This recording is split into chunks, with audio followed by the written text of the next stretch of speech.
Hello everybody. In continuation to the last video that was on the rise of mass media in India, we talked about print media, newspapers and magazines. So in next videos, in this video I'll be talking about the electronic media, in which we'll be studying about radio, television and the rise of internet and the social media in India. Right. So what is broadcast media? Broadcast media include radio and television.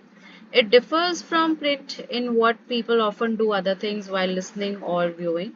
That is, while you are reading something, you have to concentrate on that particular part. But while you are but while you are watching television or listening to radio, you can do other things also. Then broadcasting commercials, that are television commercials and radio commercial, are more intrusive than the print ads. What are the characteristics of radio? Radio has local coverage, that is, it can cater to the local areas.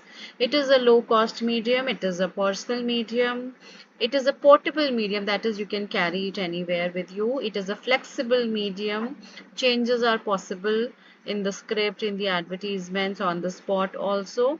It is highly inexpensive in the production terms, and scripts need not to be memorized here, unlike in television, as it is just an audio medium. One can read the script while broadcasting, right? But what are the disadvantages of radio? It has no visual. That is the biggest disadvantage the radio has. It has only the audio. It is only a background medium. It's a lot of clutter in the radio, as the messages are continuously moving, fleeting, coming going. So what happens is, sometimes some messages our listeners are not able to get certain messages because of a lot of clutter, and it has wide options available among the advertisers. So sometimes they get confused which station to choose and which not station to choose. But that does not mean that radio is not a good medium. Every coin has two sides.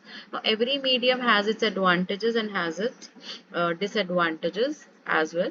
Right. So let us begin with the history of radio in India. The first radio broadcasting went on air by Madras Presidency Club on 31st July 1923. Soon then, by 1926, amateur, that were not professional, radio clubs were started in Calcutta, Bombay and Lahore. They were all owned by businessmen. In 1926, the private Indian Broadcasting Company (IBC) was granted permission to operate two radio stations. The Bombay station was inaugurated in July 23, 1927 by Lord Darwin. The Calcutta station followed on August 26, 1927 by Governor Stanley Jackson. Now let us come to the All India Radio, how it started. On March 1, 1930, the company went into liquidation. The company that we talked about in the previous slide, that is Indian Broadcasting Company, it went into liquidation. Government took over the broadcasting facilities, starting the Indian State Broadcasting Services on April 1, 1930. Lionel Fielden was the first controller. First Indian Director General of All India Radio was Professor A.S. Bukhari. On June 8, 1936, the ISBS was renamed as All India Radio. That is, from Indian Broadcasting Company 1926 to Indian State Broadcasting Services in 1930 to All India Radio in 1936. Pre-independence During the pre-independence time, All India Radio, actually what the programs were broadcasted on All India Radio. During the World War II, high-powered transmission started. All news bulletins were broadcasted from a central newsroom during the war. This led to the establishment of the News Service Division of All India Radio. Then External Service Division was established on 1939 with a broadcast in Pashto. This was a very common language, and All India Radio had many listeners, those who could easily understand the Pashto language. Then when India became independent in 1947, the AIR network had only 6 stations, namely Delhi, Bombay, Calcutta, Madras, Lucknow and Tiruchi. The total number of radio sets at that time was about 2,75,000. The one major development at the time of independence was the formation of Ministry of Information and Broadcasting, and All India Radio came under its direct autonomy. Then in 1956, AIR was given a new name, that is Akash Vani.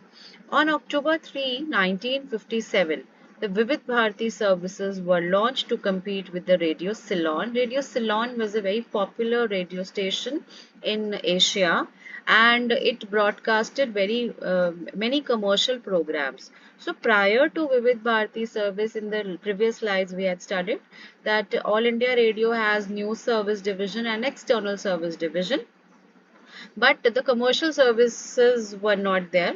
Just to compete with Radio Ceylon, Vivid Akashvani or All India Radio started Vivid Bharati service, that is the commercial broadcasting, where there were programs of entertaining value. Then 10 years later, commercial became an integral part of All India Radio.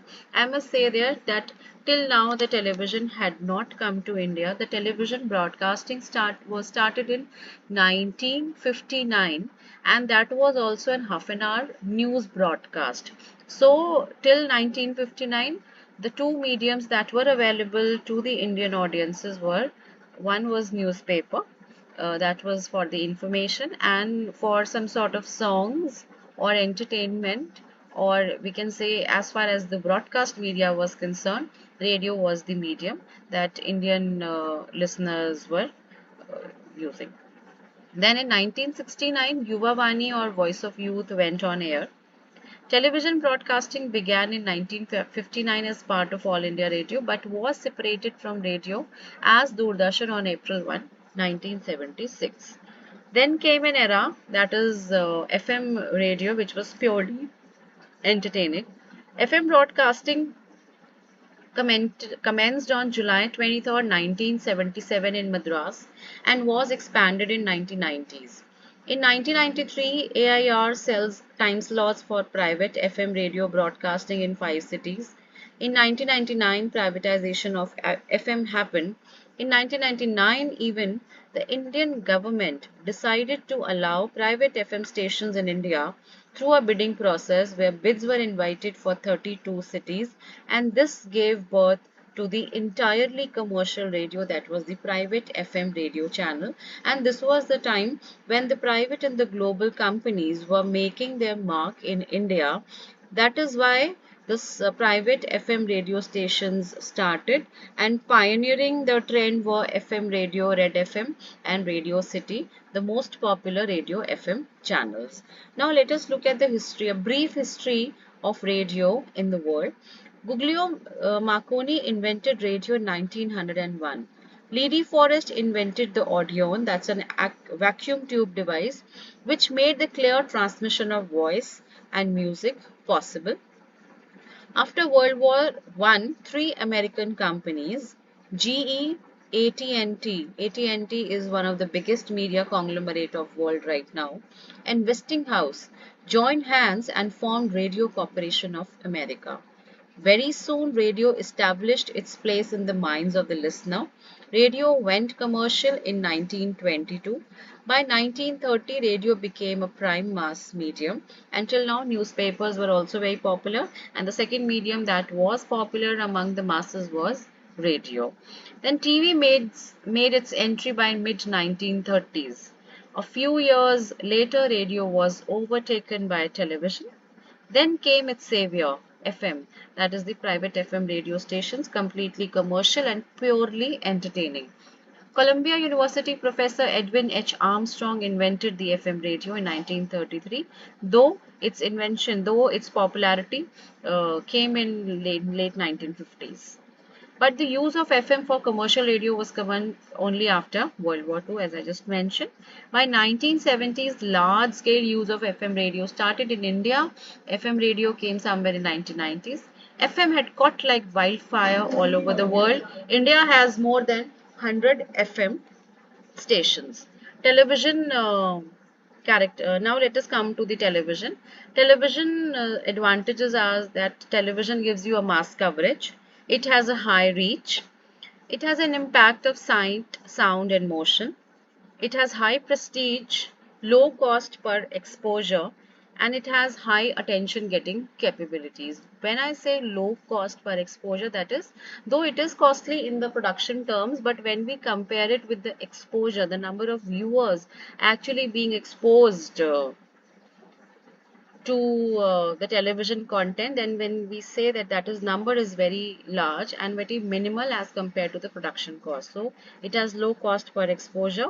Then when we come to the disadvantages, it is less flexible because things once they are recorded, it is very difficult to get it changed. It has a short message life as there are a lot of messages. It has high production costs, that is involving a lot of crew that is used for production. Then it is a very lengthy process of production, and a lot of clutter is there on television or on television. So these are the disadvantages. Now let us begin with the history of Indian television. The first of all, we'll be talking the beginning stage. That is, the first experimental television broadcast was started in New Delhi on September 15, 1959.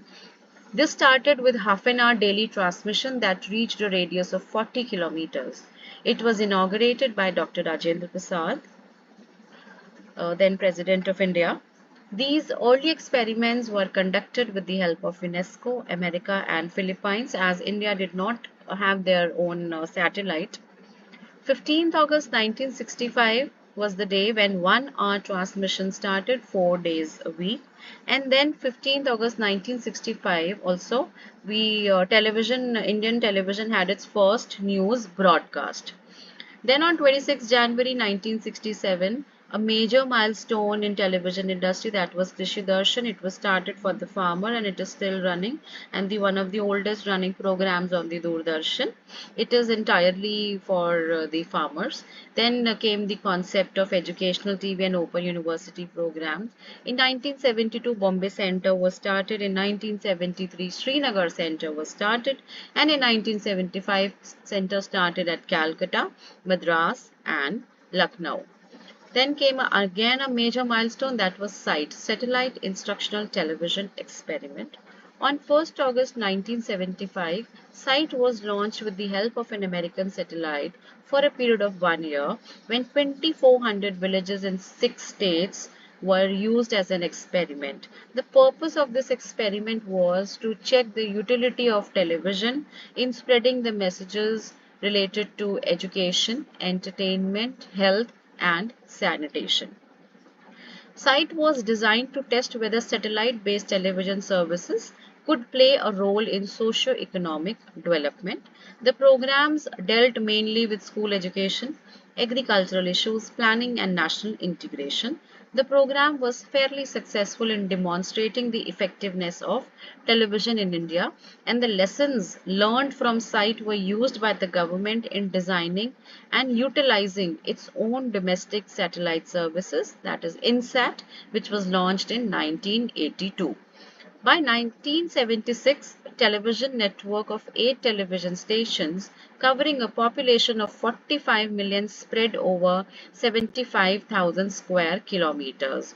Faced with the difficulty of administering such an extensive television system television as part of All India Radio, the government constituted Doordarshan, the national television network, as a separate department under the Ministry of Information and Broadcasting. Up till now, it was working as a unit of All India Radio only, but in 1976, it was made a separate department under the IB ministry.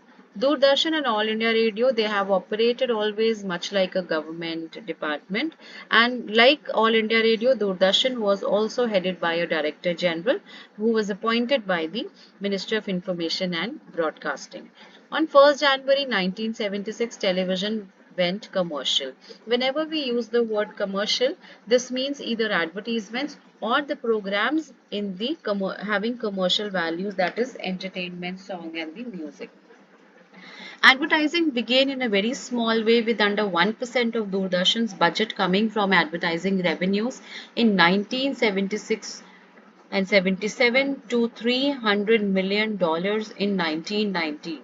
That is, very few advertisements started in 1976, but it rose to $300 million in 1990, and the credit goes to the soap operas like Hum Log and Bunyad.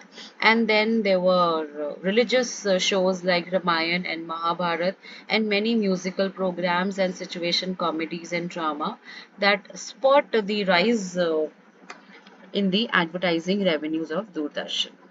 Now let us talk about the satellites that India has launched for Doordarshan or for television broadcasting. The first of the country's domestic communication satellite became operational and made possible the networking of all of Doordarshan's regional stations.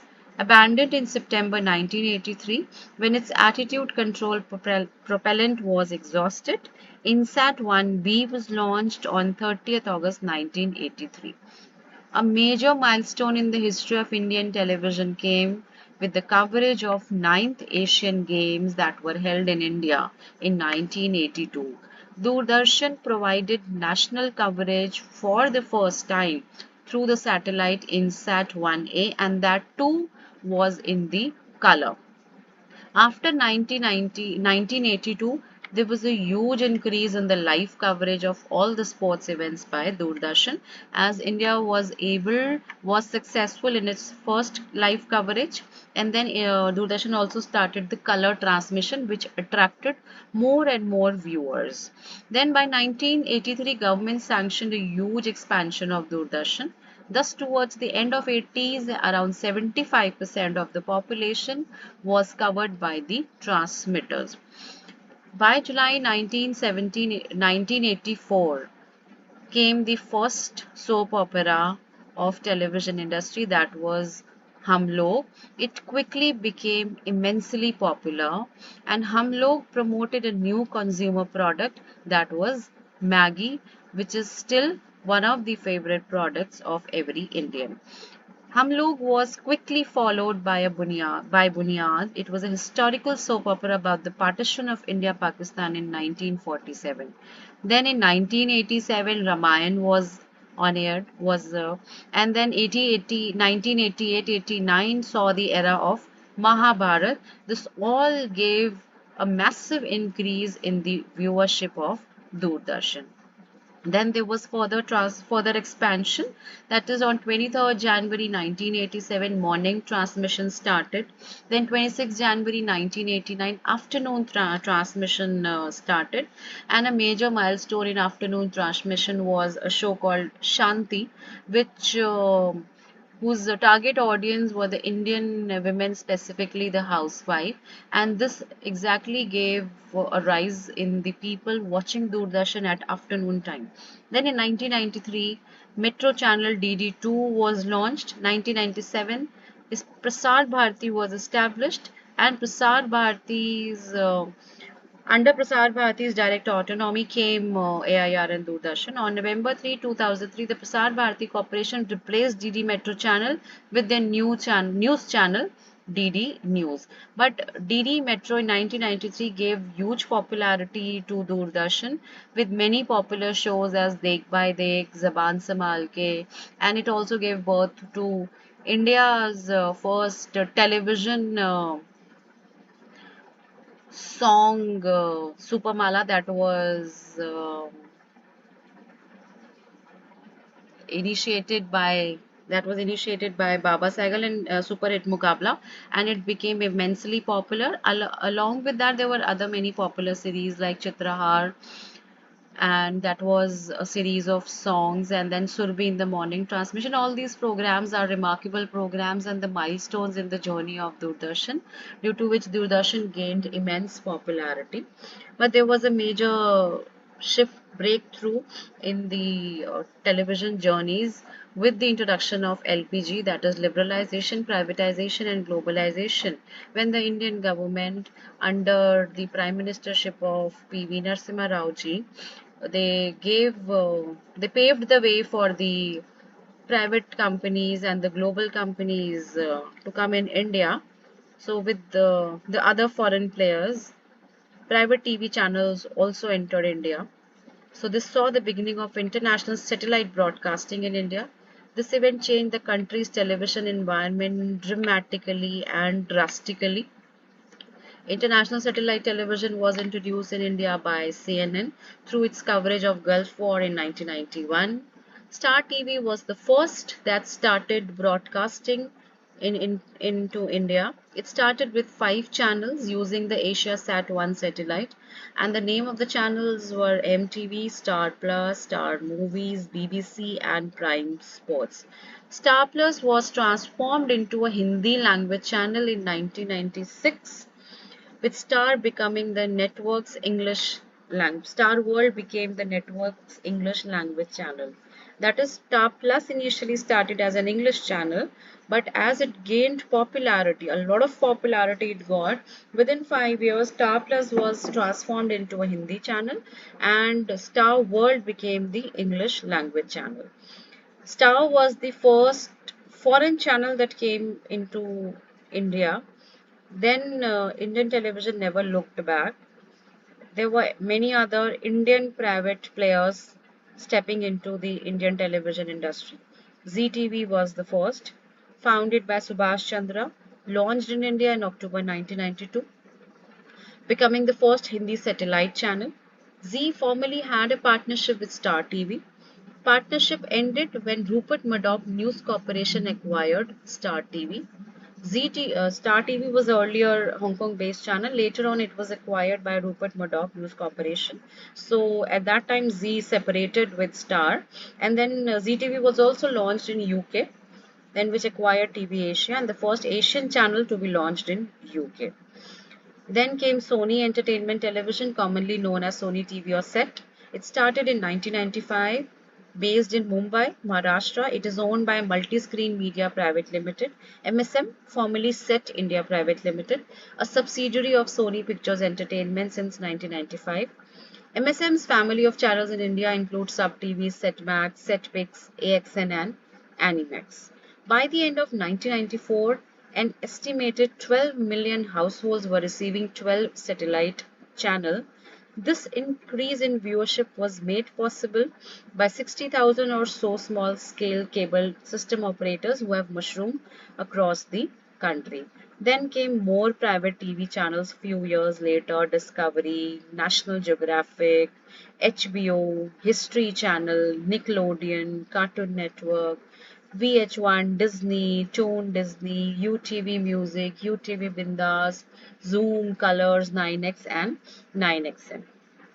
Then came a time when news went 24 by 7. Up till now, what we were watching was, that is, entertainment going 24 by 7.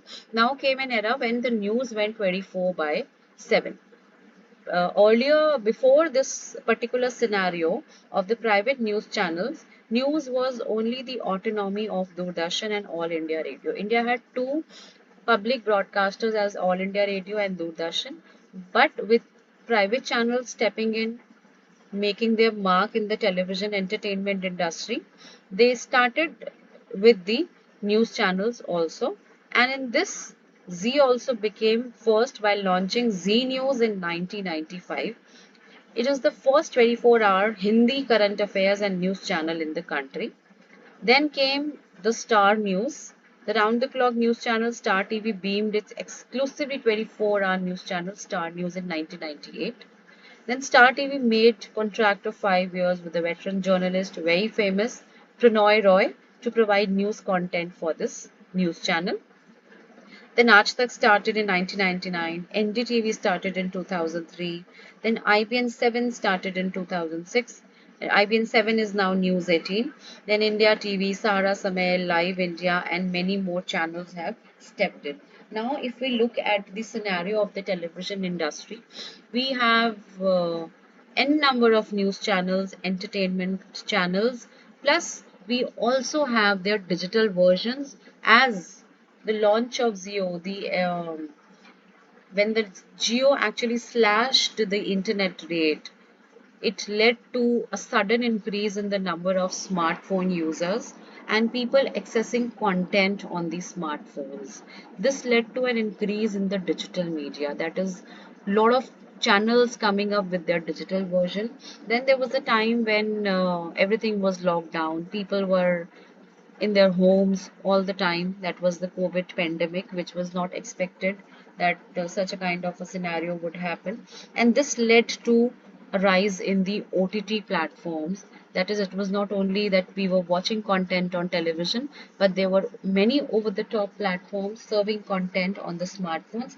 As the internet rates were slashed and everyone was having an access to a smartphones, leading this boom of OTT was Netflix and Amazon Prime. Then later on, now we have n number of OTT channels even, and most of the media are now available digital also. So let us now talk about the growth of social media and internet media. Social media includes new media like Facebook, WhatsApp, Twitter, YouTube, LinkedIn, etc. Technology started changing fast during the 20th century. After the first supercomputer was invented in 1940s, scientists and technologists started creating networks between computers, which gave birth to the internet. By 1970s, networking improved tremendously. During 1980s, home and office computers became common and social media was becoming sophisticated but not popular. Internet chats were first used in 1988 worldwide and continued to be popular in 1990s. But these chats, I must tell you here, were not done on phone. These chats were done through messengers using the personal computers, that is the desktop that we call as. In 1997, it enabled the users to upload a profile and make friends with the other users. People were not having so much computers at home. There was a rise in the number of cyber cafes where the youngsters and teenagers were seen frequently using the media for chatting with the strangers. Then in 1999, the first blogging sites became prominent and social media started expanding rapidly. Sites like MySpace and LinkedIn gained momentum in early 2000s, and the first of the prominent social media sites was the Orkut that became much popular in 2000 and 2001. Then YouTube came to the light in 2005. It created an easy access and a situation for people to communicate and share with each other across the globe. In 2004, Mark Zuckerberg launched Facebook. It was just for the Harvard students. But in 2006, Facebook and Twitter became immensely popular throughout the world. The Orkut was there, but with the advent of Facebook and Twitter, the popularity of Orkut at went down. The popularity of SMS in 2006 inspired Jack Dorsey, Biza Stone, Noah Glass, and Ivan Williams to create Twitter. At present, Twitter has over 500 million users. Wikipedia was launched in 2001. Then came Friendster in 2002 but closed in 2015. LinkedIn and MySpace came into being in 2003. YouTube appeared in 2005, which opened entirely new method of communication. 2010 saw the birth of Instagram, Pinterest, and Google Buzz. WhatsApp was launched in 2009. Till so far, social media has not looked back, and the social media users are increasing day by day. The reason I have just spoken in my video, that is, there's easy access to the smartphones, plus there is a lot of the rates of the internet connectivity or the internet network, or I was rather say the data has been very easily available to the users, which has led to the spurt in the rise of the social media users and the internet users. And only this is the reason that many news channels have their digital versions, newspapers has their electronic papers, and many budding journalists are trying YouTube as a medium to connect with the audience. I hope in my these two videos I have well explained the concept of rise of mass media in the world and specifically in the and specifically in India. So thank you so much. Here I end my video.